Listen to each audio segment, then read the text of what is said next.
Bismillahirrahmanirrahim. Assalamualaikum warahmatullahi wabarakatuh. Alhamdulillahi rabbil alamin wa bihi nasta'in ala umuri dunya waddin. Wassalatu wassalamu ala ashrafil anbiya'i wal mursalin wa ala alihi wa sahbihi wa man tabi'ahum bi ihsanin ila yaumiddin, amma ba'd. Ya ayyuhalladzina amanu taqullaha haqqa tuqatih wa la tamutunna illa wa antum muslimun. Wahai orang-orang yang beriman, bertakwalah kepada Allah dengan sebenar-benar takwa, dan perjuangkanlah keislamanmu sampai mati. Ya, Islam harga mati. Taib. Bapak-bapak, akhwati fillah, azanillahu wa iyyakum jami'an. Kita lanjutkan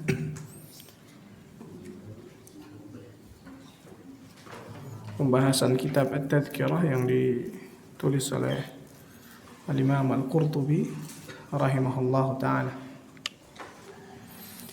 di mana sekarang masuk bab kematian adalah kafarah bagi setiap muslim.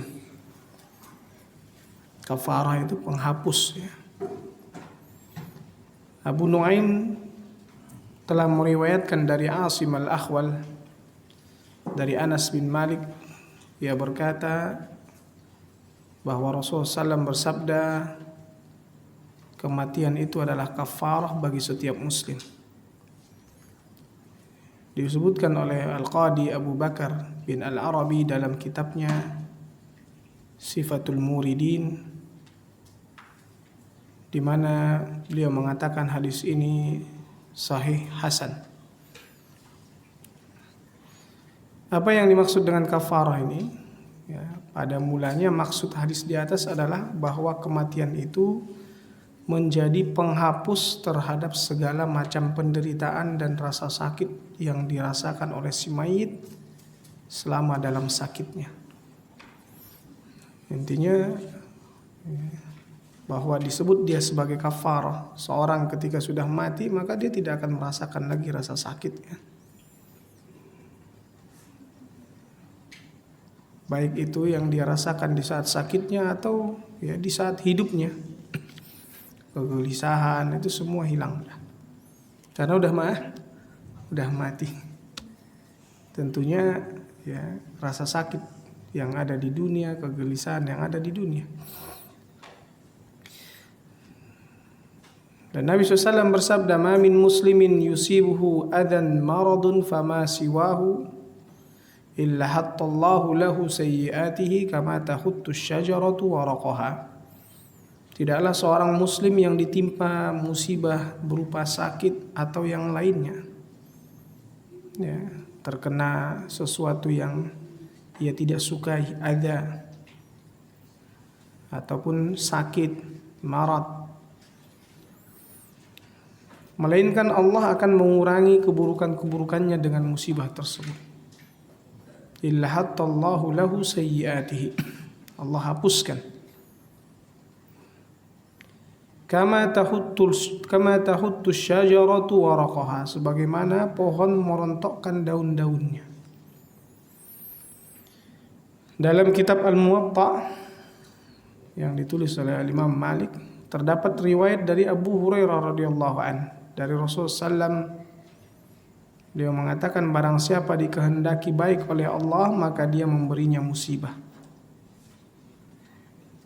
Ini musibah itu sebenarnya karena Allah menginginkan kebaikan kepada orang tersebut. Dan tentunya ya kematian ini juga adalah musibah. Tinggal lagi ada orang yang dia dengan musibah itu bersabar, ada yang tidak. Bagi yang bersabar inilah yang mendapatkan kebaikan. Dan Nabi SAW katakan, innallaha idza ahabba qauman ibtalahum. Sungguhnya Allah jika mencintai suatu kaum, Allah uji. Menunjukkan Allah ingin agar mereka itu kembali kepada Allah. Adapun dalam sebuah khabar yang ma'thur, mana Allah Subhanahu wa taala berfirman,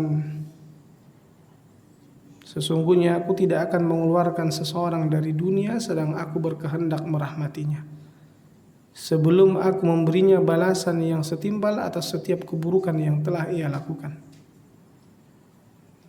Jadi sebelum seseorang itu Allah matikan, di mana Allah memang menginginkan rahmat baginya, maka sebelum mati Allah balas dulu setiap keburukan-keburukannya. Dengan apa? Berupa sakit pada tubuhnya, musibah pada keluarga dan anaknya, kesempitan pada penghidupannya, kekurangan pada rezekinya.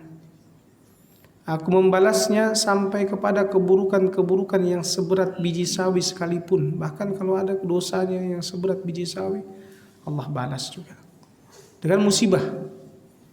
Di mana? Di dunia, agar ketika dia mati bersih.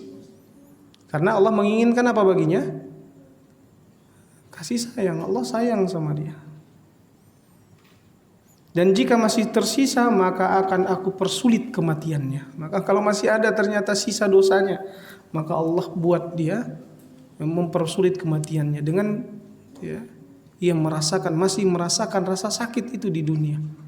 Yang tujuannya untuk apa? Menghapuskan dosa. Dengan demikian dia datang kepadaku dalam keadaan seperti pada hari dia dilahirkan oleh ibunya, bersih. Saya mengatakan, Al-Imam Al-Qurtubi, ini berbeda dengan orang yang tidak dicintai oleh Allah dan tidak diridhoinya. Sebagaimana dinyatakan dalam sebuah khabar di mana Allah Subhanahu wa taala berfirman, demi kejayaanku dan keagunganku, aku tidak akan mengeluarkan seorang pun dari dunia yang aku berkehendak mengazabnya. Nah, berbeda dengan yang tadi, yang Allah kehendaki untuk Allah rahmati, dan ini orang-orang yang Allah kehendaki untuk Allah azab. Dan ingat, kehendak Allah kepada yang Allah azab ini karena memang dia pantas untuk diazab. Ya. Jadi bagi yang Allah berkehendak untuk mengazabnya, sebelum aku memberinya balasan yang setimpal atas setiap kebaikan yang telah dia lakukan. Jadi kalau ada kebaikan-kebaikannya, dibalas itu kebaikan-kebaikan itu dengan kenikmatan, sehingga dia akan mendapatkan kenikmatan-kenikmatan itu. Berupa kesehatan pada tubuhnya, padahal dia ini kafir kepada Allah, namun selalu sehat tubuhnya. Kelapangan pada rezekinya, kaya raya dia. Kenyamanan pada penghidupannya dan keamanan pada jalan yang ditempuhnya. Aku memberinya balasan sampai pada kebaikan-kebaikan yang seberat biji sawi sekalipun. Jadi Allah segerakan semua balasan kebaikannya. Di mana? Di dunia. Sehingga sisa keburukan, dan dengan keburukan itu Allah azab ia dengan azab yang sangat pedih. Dan jika masih tersisa dari kebaikannya, maka aku akan ringankan kematiannya. Dengan demikian dia akan datang kepada aku dalam keadaan tidak mempunyai satupun kebaikan untuk menjaga dirinya dari neraka. Ini kepada orang-orang kafir. Makanya kalau kita melihat orang-orang kufar masih tetap bergelimang harta, senang, ini yang lain, karena Allah segerakan di dunia. Adapun seorang muslim, Allah timpa dengan musibah silih berganti. Untuk apa? Membersihkan dosa-dosanya. Maka terkadang jangan orang menyangka dia enggak sholat tapi kok dia melakukan kekufuran tapi kok bisa senang, sehat-sehat. Karena ada kebaikan yang dia lakukan. Mungkin dia berbuat baik kepada orang tuanya, berbakti. Makanya sebahagian orang-orang yang orang-orang pengusaha itu, walaupun mereka itu orang-orang kafir, tapi mereka tahu cara biar kaya berbakti sama ibu.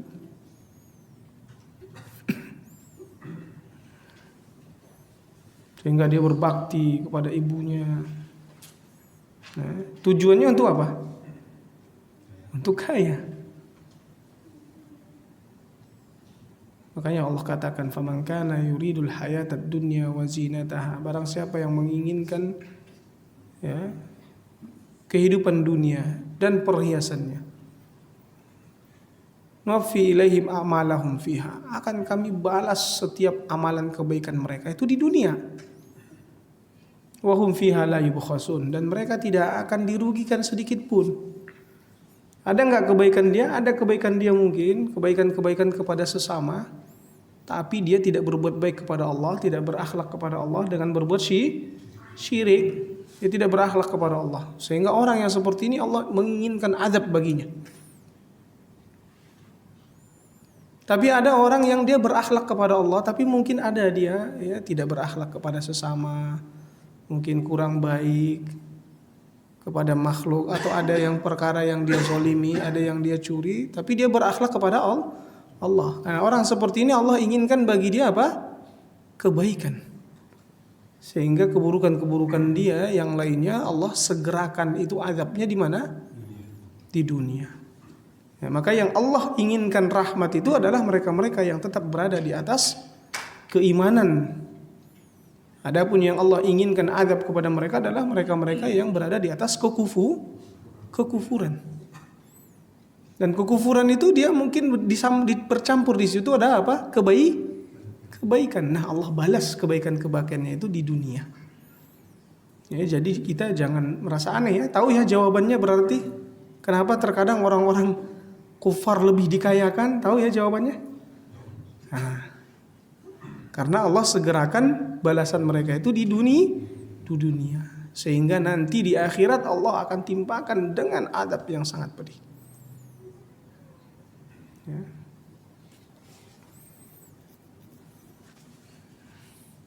Saya katakan pula bahasa semakna dengan khabar di atas ada hadis Abu Dawud dengan sanad sahih ya, yang disebutkan oleh Abul Hasan bin Al-Hisar dari Ubaid bin Khalid As-Sulami dari Nabi SAW.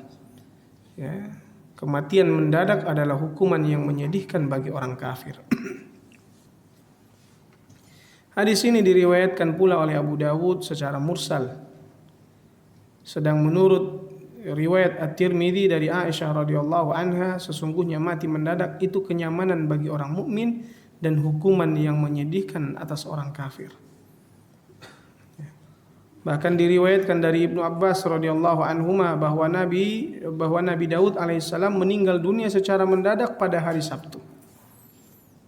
Meninggal mendadak ini apa? Kenyamanan bagi seorang mukmin. Adapun bagi orang-orang kufar ini adalah hukuman. Ya, karena dia tidak akan bisa kembali lagi ke dunia untuk bertaubat, hukuman. Dimatikan dia secara mendadak.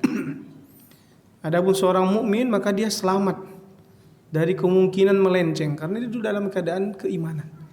Dimatikan dia dalam keadaan keimanan. Ini kenikmatan, kenyamanan, nyaman, tenang kalau gitu. Bismillah.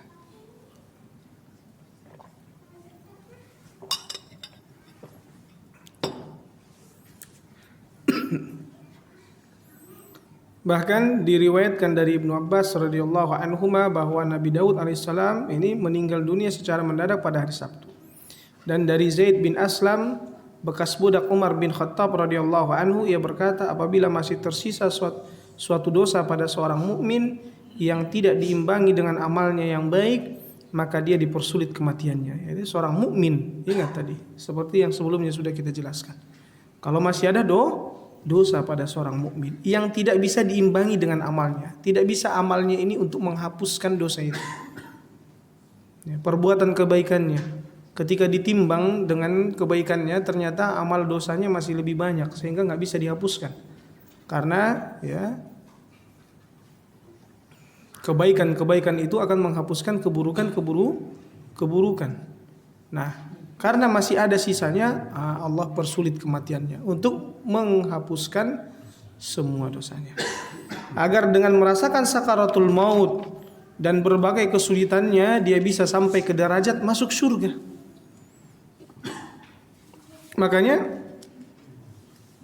Jikapun seandainya kita melihat ada orang yang merasakan sakaratul maut, itu sangat susah. Ya, padahal kita tahu dia adalah seorang mukmin, maka itu karena Allah ingin menghapuskan semua dosanya.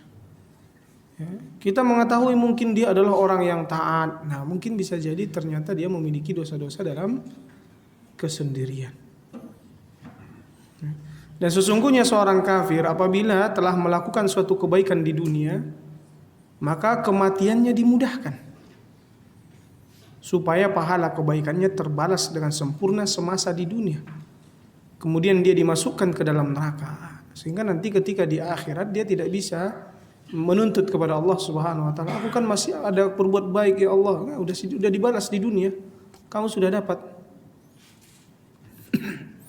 Al-Hafidz Abu Nuaim juga telah mengeluarkan sebuah hadis dari Al-A'mash, dari Ibrahim, dari Alqamah, dari Abdullah, ia berkata, sabda Rasulullah sallallahu alaihi wasallam, inna nafsal mu'mini takhruju rashhan, nyawa seorang mukmin itu keluar bagaikan keringat. Wa inna nafsal kafiri tusallu kama tusallu nafsul himar. Adapun nyawanya orang kafir itu dihunus bagaikan dihunusnya nyawa keledai. Wa innal mu'mina la ya'malul khati'ata fayushaddadu alaihi indal maut. Adapun seorang mukmin itu meskipun dia melakukan kesalahan maka ia dipersulit ketika meninggal. Liyukaffira biha anhu. Dengan demikian terhapus dosanya. Wa innal kafira la ya'malul hasanah. Adapun orang kafir yang melakukan kebaikan, fayusahhalu alaihi indal mauti liyujza biha, maka dimudahkan ketika meninggal agar dengan demikian terbalas kebaikannya. Makanya di bab kita ini disebutkan bahwa kematian adalah kafarah bagi setiap muslim. Dia penghapus dosanya. Ketika kematian itu sakaratul maut itu sakit ia rasakan, itu untuk menghapus dosa-dosanya, sehingga ketika dia bertemu dengan Rabb-nya telah terhapuskan semua dosa-dosanya, dibersihkan selama di dunia. Dan Ibnul Mubarak menyebutkan pula bahwa Abu Darda radhiyallahu anhu berkata, aku menyukai mati karena rinduku kepada Tuhanku. Aku menyukai sakit karena ia menghapus kesalahanku, dan aku menyukai kefakiran karena rendah diri kepada Rabbku Azza wa Jalla.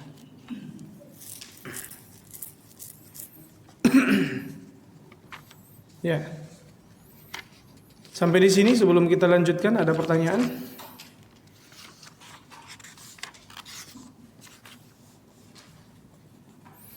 Kemudian berikutnya berbaik sangka dan takut kepada Allah saat menghadapi kematian. Ya. Ketika kita menghadapi kematian, kita harus berbaik sangka bahwa Allah akan mengampuni, bahwa Allah Subhanahu wa taala akan memasukkan kita ke surga, dan kita dalam keadaan takut kepada Allah. Karena hanya orang-orang yang takutlah yang Allah janjikan surga bagi mereka. Makanya di dalam Al-Quran disebutkan bahwa orang-orang yang beriman, beramal saleh, dijanjikan bagi mereka surga yang mengalir di bawahnya sungai-sungai, tajri min tahtihal anhar khalidina fiha abada. Mereka kekal di dalamnya selama-lamanya. Radiyallahu anhum wa radu an. Allah ridho kepada mereka dan mereka ridho kepada Allah. Dzalika liman khasyiya rabbah. Itu bagi yang takut kepada Rabbnya. Apa itu yang bagi yang takut kepada Rabbnya? Surga itu tadi. Jangan ada seorang pun yang meninggal dunia kecuali dalam keadaan berbaik sangka kepada Allah Subhanahu wa taala dan takut kepadanya. Dalam hal ini muslim Yaitu Imam Muslim telah meriwayatkan dari Jabir radhiyallahu an, ia berkata, saya telah mendengar Rasulullah SAW bersabda 3 hari sebelum beliau wafat. La yamutanna ahadukum illa wa huwa yuhsinu dhanna billah. Janganlah seseorang dari kalian mati kecuali dalam keadaan ia berbaik sangka kepada Allah. Hadis di atas disebutkan pula oleh Ibnu Abi Dunya dalam Kitabul Husnuzan Billah, di mana beliau menambahkan, karena sesungguhnya ada suatu kaum yang benar-benar binasa dikarenakan mereka berburuk sangka kepada Allah. Maka Allah tabaraka wa ta'ala berfirman kepada mereka, dan yang demikian itu adalah prasangkamu yang telah kamu sangkakan terhadap Rabbmu. Prasangka itu telah membinasakanmu, dan jadilah kamu termasuk orang-orang yang merugi. Jadi prasangka buruk kepada Allah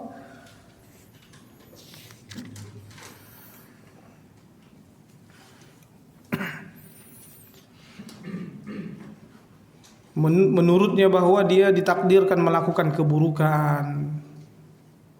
Jadi banyak orang-orang yang merasa ya sudah ditakdirkan begini. Dia berprasangka buruk kepada Allah Subhanahu wa taala. Harusnya dia berprasangka baik bahwa ia menjalankan langkah-langkah atau amalan-amalan yang bisa memasukkannya ke dalam surga sehingga dia masuk surga. Ini harusnya yang dia prasangkakan kepada Allah. Kalau dia berprasangka dan mengatakan, ya udah yang penting kan muslim, nanti masuk surga juga, ya nggak apa-apa melakukan dosa. Ini apa prasangka apa ini?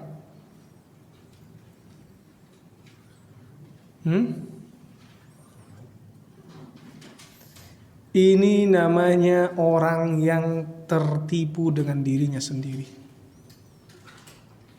Apakah pernah Allah menjanjikan surga kepada orang yang lalai? Tidak ada. Allah mengancam. Berarti seakan-akan dia menganggap Allah tidak konsisten. Nah ini dia tertipu.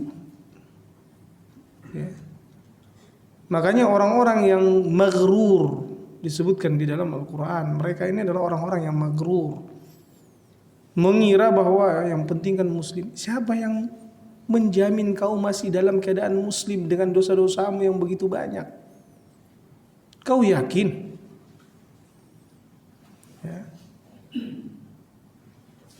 Aku mengucapin syahadat, kata Abu. Apakah engkau menganggap bahwa jangan-jangan syahadatmu telah Allah hapuskan dikarenakan perbuatan-perbuatan dosa yang termasuk pembatal keislaman, tapi kau lakukan karena ketidaksadaran, karena ketidaktahuan? Bukankah orang yang tidak tahu diberi uzur? Itu bagi orang yang tidak tahu dan dia berusaha cari tahu. Tapi kalau kau tidak tahu karena memang tenang-tenang saja duduk di rumah, itu bukan tidak tahu, tapi memang berpaling, tidak mau.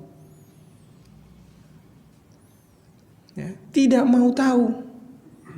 Bukan karena tidak tahu. Yang tidak tahu adalah yang berusaha tahu, tapi belum sampai Allah berikan ilmunya kepadanya. Ini ada uzurnya.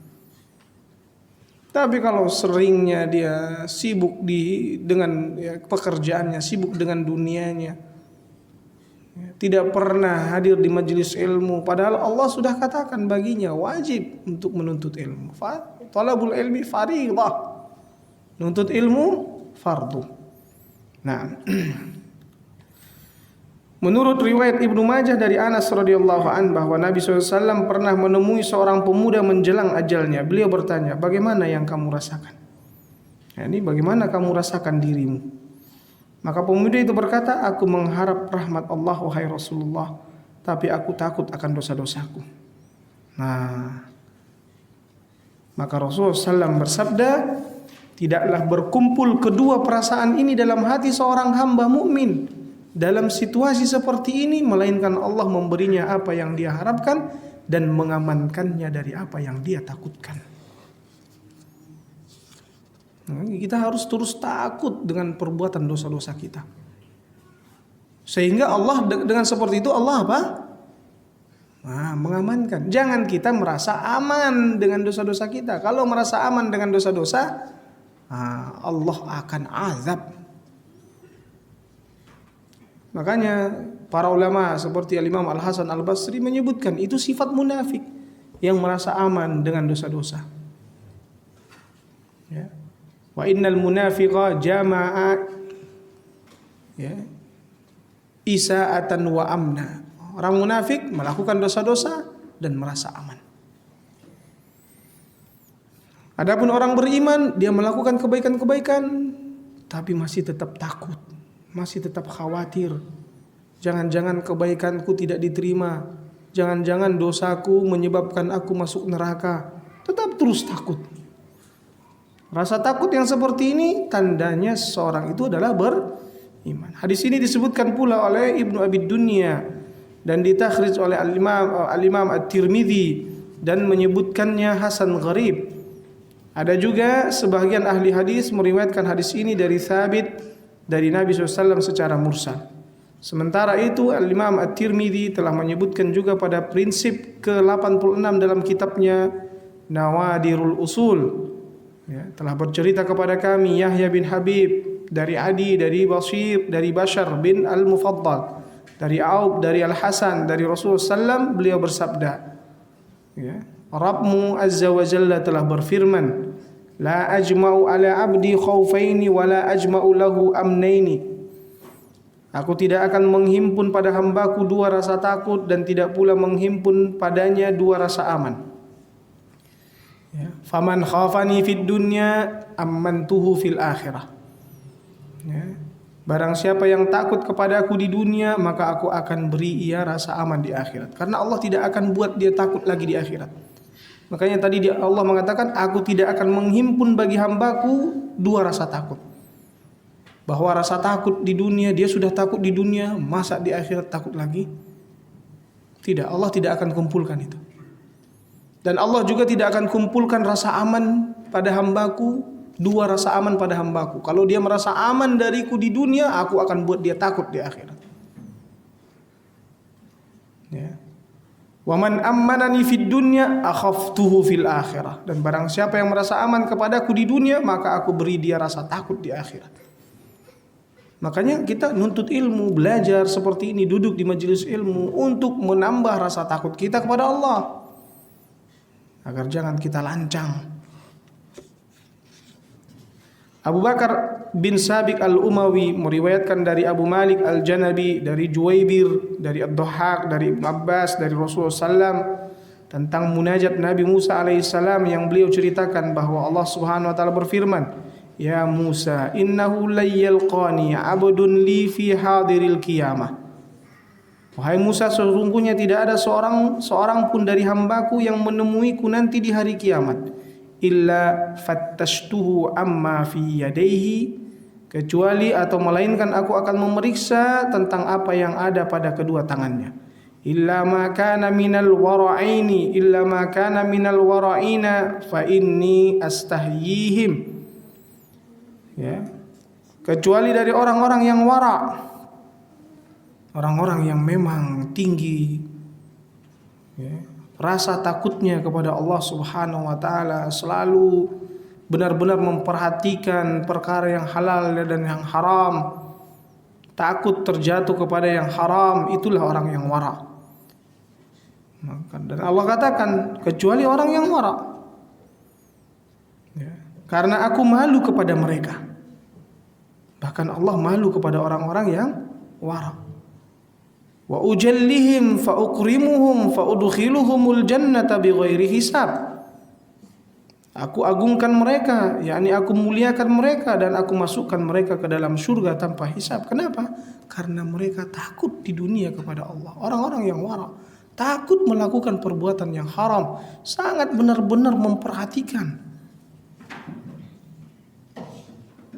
Dia enggak mau memasukkan sedikit pun makanan ke dalam perutnya, makanan yang tidak jelas. Itulah orang-orang yang wara'. Setiap dari perbuatannya dia perhatikan, perbuatan saya ini dosa atau tidak. Dia sangat takut. Maka Allah katakan Allah malu kepada mereka. Maka barang siapa ya, malu kepada Allah di dunia ini atas apa-apa yang telah dia perbuat, maka Allah akan malu memeriksanya dan menanyainya. Tinggi rasa khawatirnya. Ketika dia ingin berbuat kemaksiatan, dia tahu Allah melihatnya. Malu dia. Takut dia.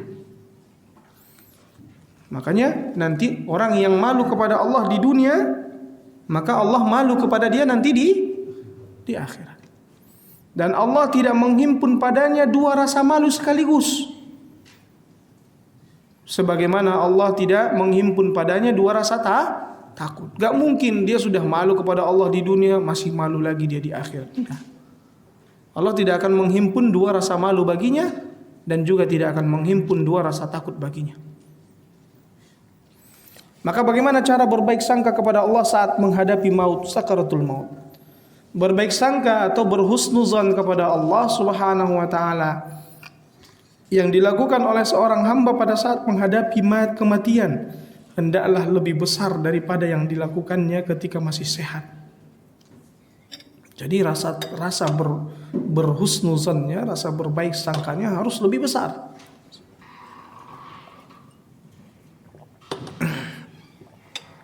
Ia berbaik sangka bahwa Allah mengasihinya, memaafkannya dan mengampuni dosa-dosanya. Tentunya berbaik sangka yang dibarengi dengan ibadah, bahwa Allah akan mengasihinya. Kemudian dia bertambah takutnya kepada Allah, bertambah dia munajatnya kepada Allah, doa-doanya, ibadahnya.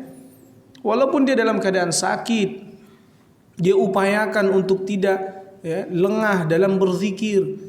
Bahkan dalam mengeluhnya pun dia malu. Ketika ada rasa sakit yang dia rasakan, dia tidak mengatakan dia tidak mengatakan sebelum malu dia, namun dia mengatakan subhanallah, la ilaha illallah, astagfirullah. Ketika ada rasa takut, astagfirullah, astagfirullah, itu yang dia ucapkan. Sebagian orang apa? Ketika dia rasa aduh. Nah, ini beda orang yang seperti ini. Nah, dan seyogianya orang-orang yang berada di sisinya mengingatkan hal itu. Jadi orang yang berada di sisi orang yang sedang sakaratul maut, ingatkan Allah akan menyayangimu, mengampuni dosa-dosamu, istighfar, Pak. Perbanyak meminta ampun kepada Allah. Ucapkan la ilaha illallah. Resapi maknanya, Pak. Kita ingatkan seperti itu kepada orang yang sedang sakaratul, supaya dia termasuk golongan yang difirmankan oleh Allah Subhanahu wa taala, ana inda dhanni 'abdi bi falyadhunna bi ma syaa. Aku sesuai persangkaan hambaku kepadaku, maka biarlah ia menyangka aku sekehendaknya. Menurut riwayat Hammad bin Salamah dari Thabit dari Anas bin Malik radhiyallahu anhu, ia berkata, sabda Rasulullah sallam, jangan sekali-kali ada seorang pun dari kalian yang ketika mati kecuali dia berbaik sangka kepada Allah. Karena sesungguhnya berbaik sangka kepada Allah itu adalah bayaran untuk masuk surga. Diriwayatkan pula dari Ibnu Umar bahwa ia berkata, tiang agama keagungan terbesar dan puncak ketinggiannya adalah berbaik sangka kepada Allah. Maka barang siapa dari kamu sekalian mati dalam keadaan berbaik sangka kepada Allah, dia akan masuk surga dengan manja. Maknanya dengan mudah, dengan indah, dengan leluasa, dalam keadaan gembira tanpa ada rasa takut. Abdullah bin Mas'ud juga mengatakan, demi Allah yang tiada Rabb melainkan Dia, tidak seorang pun yang berbaik sangka kepada Allah melainkan Allah memberinya apa yang dia sangka. Hal itu karena segala kebaikan ada di tangan Allah. Ingat, berbaik sangka adalah ketika dia mengharapkan kasih sayang Allah dan dia barengi dengan kebaikan. Kalau dia barengi dengan keburukan, itu bukan berbaik sangka, tapi apa? Tertipu, terperdaya.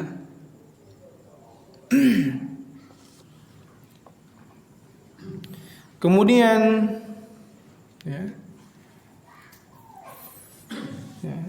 Al-Imam Ibnu Mubarak menyebutkan, Sufyan telah menyampaikan bahwa Ibnu Abbas berkata, Apabila kamu sekalian melihat tanda kematian pada seseorang, maka berilah dia kabar gembira, agar dia menemui Rabbnya dalam keadaan berbaik sangka kepadanya. Dia kasih tahu, Allah itu Maha Pengampun. Minta ampun sama Allah, Pak. Istighfar, Pak. Kita sebutkan kepada orang yang sedang sakaratul maut. Ya. Tapi apabila dia masih hidup, maka berilah dia peringatan yang menakutkan. Ketika dia masih hidup, maka takut-takuti lagi. Adapun kata Al-Fudail bin Iyad, rasa takut itu lebih utama daripada harap. Daripada roja, rasa takut itu lebih utama. Jika seorang masih sehat, tapi jika dia masih sehat. Jadi saat dia sehat, apa yang lebih utama yang harus dia lebih kedepankan? Rasa takut. Namun apabila dia kematiannya akan tiba, maka rasa harapnya harus lebih utama daripada rasa takut. Begitu pula Ibnu Abi Dunya menceritakan dari Yahya bin Abdullah bin Abdullah Al-Basri, dari Siwar bin Abdullah dari Al-Mu'tamir. Ia berkata, kata ayahku pada saat menjelang wafatnya, hai Mu'tamir, ceritakanlah kepadaku keringanan-keringanan supaya aku bisa menemui Allah dalam keadaan berbaik sangka kepadanya. Ceritakan semua keringanan-keringanan Allah, nikmat-nikmat yang Allah berikan. Dan masih kata Ibnu Abi Dunya dari Amr bin Muhammad An-Naqid dari Khalaf dari Khalifah bin Husain dari Ibrahim, dia berkata, dulu orang-orang suka memberitahukan kepada seseorang yang akan mati tentang amal-amal baiknya sehingga dia berbaik sangka kepada Rabbnya Azza wa Jalla. Menguatkan hal di atas, Sabit Al-Bunani bercerita tentang seorang pemuda yang sering melakukan kebodohan. Ketika dia akan mati, ibunya mendekap tubuhnya seraya berkata, wahai anakku, aku sering memperingatkanmu tentang kesudahan yang kini kamu alami. Yaitu kesudahan, semua yang dia alami, kesusahan-kesusahan yang dialami itu semua akan berkesudahan, akan selesai. Pemuda itu menjawab, wahai ibunda, sesungguhnya aku punya Tuhan yang banyak memberi kebaikan. Dan sesungguhnya hari ini aku tetap berharap akan memperoleh sebahagian dari kebaikannya. Maka kiranya Allah merahmatinya berkat sangkanya yang baik kepada Allah dalam keadaan seperti itu. Kata Sabit mengakhiri ceritanya. Demikian pula Umar bin Dzar pada suatu hari berbicara di hadapan Ibnu Abi Daud dan Abu Hanifah. Ya Rabbku, hendakkah engkau mengazab kami sementara dalam lubuk hati kami masih terdapat tauhid? Aku pikir engkau tidak akan melakukan itu. Ya Allah, ampunilah orang yang masih tetap dalam keadaan seperti tukang-tukang sihir Fir'aun itu pada saat-saat di mana engkau mengampuni mereka. Yakni ketika mereka berucap, kami beriman kepada Rabb semesta alam. Amanna bi Rabbil alamin. Mendengar ucapan itu, Abu Hanifah berkata, semoga Allah merahmatimu, sepeninggalmu nanti tetaplah haram mengikuti caramu itu. Kemudian Nabi Yahya bin Zakaria apabila menemui Nabi Isa bin Maryam alaihissalam, dia cemburu. Berbeda dengan Nabi Isa alaihissalam, apabila dia menemui saudaranya itu, dia tersenyum. Maka Nabi Isa bertanya, kamu temui aku dengan wajah cemburut, sepertinya kamu putus asa. Jawab Nabi Yahya, kamu menemui aku dengan tersenyum, sepertinya orang yang aman saja. Maka Allah menurunkan wahyu kepada keduanya, sesungguhnya orang yang lebih aku sukai dari kalian berdua ialah orang yang lebih baik sangkanya kepadaku. Demikian disebutkan oleh Al-Imam At-Tabari. Sementara itu Zaid bin Aslam. Jadi seakan-akan mereka ini menganggap salah satu mereka itu lebih baik. Maka Allah mengatakan kepada mereka bahwa yang lebih baik itu adalah yang paling berbaik sangka kepada Allah. Sementara itu Zaid bin Aslam bercerita, ada seorang didatangkan pada hari kiamat lalu dititahkan, bawalah orang ini ke neraka. Orang itu segera bertanya, mana salatku dan puasaku? Maka Allah menegaskan, pada hari ini aku putuskan kamu dari rahmatku, sebagaimana kamu dulu membuat hamba-hambaku putus asa terhadap rahmatku. Walaupun ada salatnya, ada puasanya, namun dia diputuskan dari rahmat Allah. Dikarenakan apa? Dia berburuk sangka. Dia merasa bahwa antum enggak ada diampuni antum udah. Dia buat orang-orang itu putus asa. Enggak bisa antum taubat, udah gitu aja terus antum, nggak ada taubat bagi antum. Ini orang dia membuat orang lain apa? Berputus asa. Berkaitan dengan semua itu Allah Subhanahu wa taala berfirman, "Wa may yaqnatu min rahmati rabbih illa dhallun." Tidak ada yang berputus asa terhadap rahmat Rabbnya kecuali orang-orang yang tersesat. Mengenai rahmat Allah ini akan diterangkan lebih lanjut nanti pada bab luasnya rahmat dan ampunan Allah Subhanahu wa taala pada hari kiamat, insyaallah taala. Nah, sampai di sini ada pertanyaan Bapak? Ini menunjukkan dua bab ya. Bab yang pertama tentang kafarah, bahwa kematian itu rasa-rasa sakit yang dirasakan oleh seorang muslim di saat kematiannya, maka itu adalah penghapus dosa baginya. Kemudian hendaklah seorang itu di saat sakaratul mautnya berbaik sangka kepada Allah, karena itulah bayarannya untuk masuk surga. Nah, ada pertanyaan Bapak? Ya. Apakah kecelakaan atau gantung diri itu termasuk apa? Kecelakaan gantung diri ini beda kan? Ya kalau gantung diri bunuh diri. Beda kecelakaan. Kalau kecelakaan bisa jadi kafarah kalau dia seorang muslim. Ya. Maka dengan musibah yang dia alami ini menghapuskan dosa-dosanya. Namun gantung diri enggak. Gantung diri ini dosa. Nah. Ada lagi?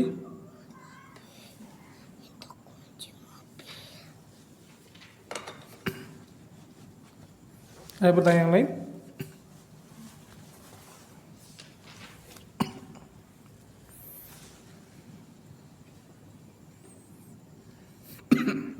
Cukup. Berapa menit lagi, Pak?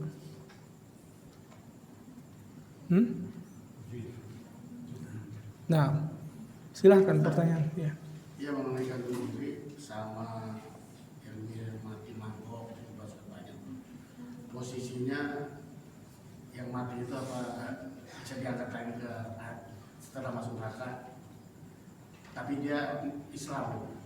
Nah, ya setiap muslim ya yang memiliki dosa, berarti kan ketika dia mati dalam keadaan su'ul khatimah, ini menunjukkan dia mati masih bawa dosa.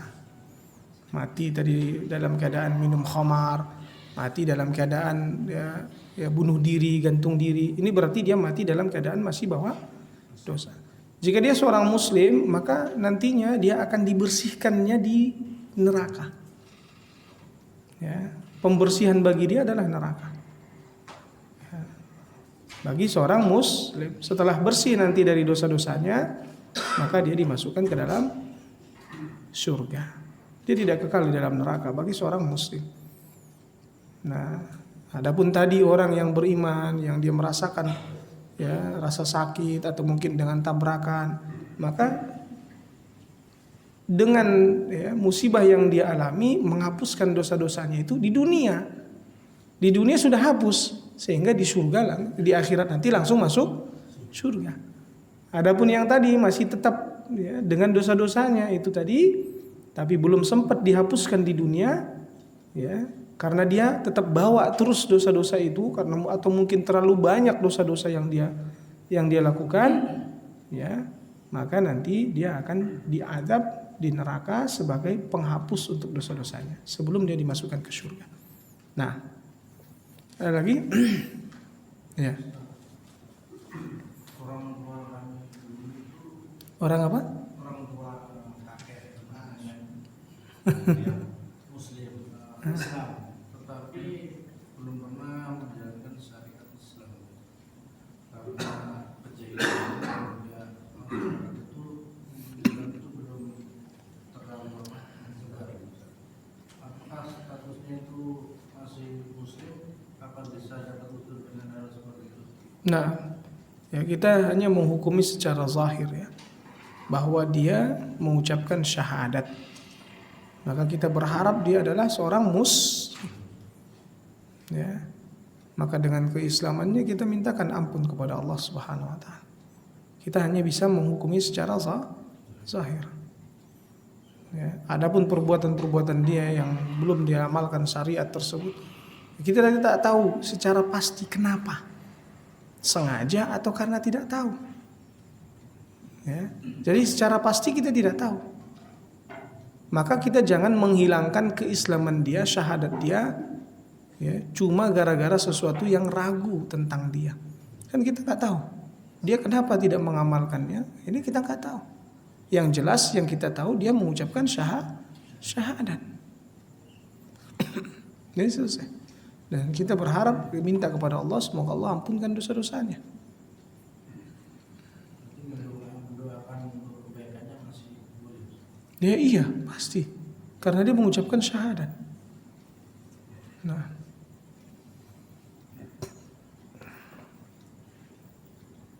kita tidak boleh menghukuminya kafir. Nah, ada lagi? Berbaik sangka pada Allah Krista. Sedikit cerita. Saya kenal tahu seseorang itu yang mungkin menurut dia berbaik sangka pada Allah. Dibilang begini, dia pengen berbuat dosa yang mungkin menurut kita itu dosa yang syirik lah gitu kan. Alasan dia karena saya tahu cara bertobat gitu. Nah jadi mungkin dengan dia berbuat dosa itu dia yakin bahwa Allah akan mengampuni dia. Nah, apakah ini orang lalai atau benar-benar orang yang berprasangka baik dengan Allah? Orang seperti itu namanya orang yang terperdaya, lalai. Orang yang lalai, dia menjadikan hujjah untuk melakukan ya, dosa-dosa dengan mengatakan ya Allah akan mengampuni saya. Allah akan mengampuni saya, tapi dia tetap terus berbuat dosa. Ya. Dan siapa yang menjamin dia? Kenapa dia merasa tenang? Kenapa dia merasa aman Allah akan mengampuni dia? Dan orang yang merasa aman di dunia ini Allah akan buat dia takut di akhirat. Ya. Harusnya seorang mukmin itu ketika dia melakukan kebaikan masih ada takut. Dan itu adalah perkataan orang-orang munafik yang seperti ini, melakukan keburukan, dosa-dosa, kemudian apa? Aman insyaallah, ya. Kan masih muslim, ya. Ntar masih bisa taubat, nikmati aja dulu, ntar kalau udah tua taubat. Ini perkataan orang-orang munafik.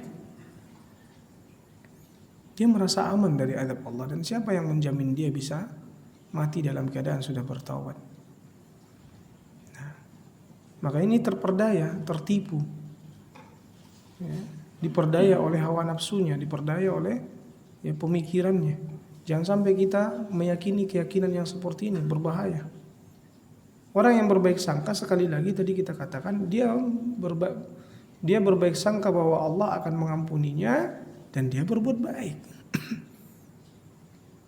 Berusaha berbuat baik dan pasti tetap ada nggak dosa-dosanya? Pasti, karena dia manusia, karena dia anak Adam. Tapi dia berusaha terus untuk berbuat baik. Ya.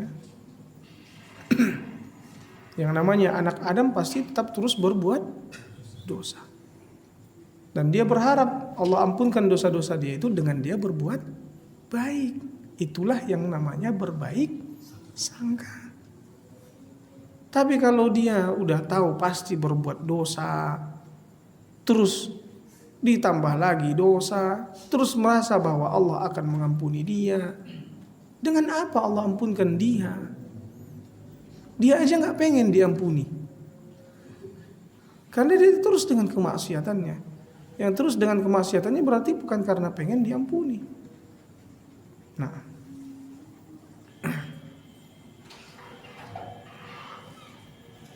ada lagi? Intinya kalau ada orang yang mengatakan ya tentang rahmat Allah, mengungkapkan rasa-rasa aman atas kemaksiatannya, atas dosa-dosanya, dia masih merasa aman dengan itu semua, itulah namanya orang yang terperdaya, tertipu. Ya. Bilang aja ke dia, Allah tidak akan menggabungkan rasa aman 2 kali dalam seorang hamba. Kalau kamu merasa aman dari dosa-dosamu di dunia ini, Allah akan membuat takut dirimu nantinya di akhirat.